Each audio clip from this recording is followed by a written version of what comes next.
Jett was interesting to watch. Jett just straight up had a day where I thought he was just going to get third just because, which is so crazy interesting to me because you would have a guy like James Stewart is the first person that comes to mind.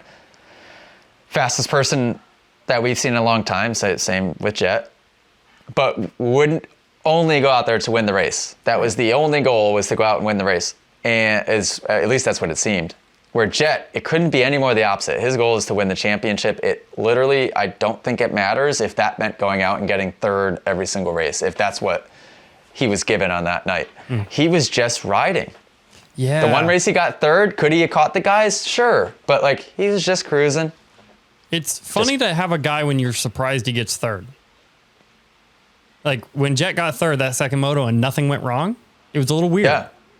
It was weird. It was, but then it was uncharacteristic. also like, wow, it was elevated, is what I thought. It wasn't like, ooh, well, are we questioning? Like, did I think for a second that Hampshire was going to win the overall? No, actually, because I was like, watch. What? I thought for a second that RJ was going to win. When that red flag happened in the first moto, I was like, oh no, Jett. You could see it on his face. I'm like, oh no, don't do it again. So what were the moto scores? Jett went 1-3-1. 1-3-1, yeah. Yeah. Yeah, but I was like, dude, when that restart happened, I'm like, Jett, this is exactly what Jett didn't want to have happen at a Triple Crown, is 4 gate drops. Like, oh, yeah. You right. know, I was like, you could tell no. when it got restarted, I saw him, he was pissed off. He looked good though, very in control. Yes. When I was texting Lucas, it just seemed like a track that, and this is why he got beat straight up. I shouldn't even air quote that. He got beat straight up, right? Yeah. It seemed like an easy track. To me, it seemed like the only place he was able to super separate himself, and like because it was easy because it was pretty high speed and not tight and technical. Mm-hmm.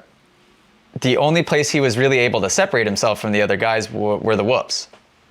And the whoops were easy in the first moto, it seemed, more difficult maybe in Moto 2, and then completely mangled, it looked like, by Moto 3. So that big separation began to just happen in that third moto, is what it looked like to me.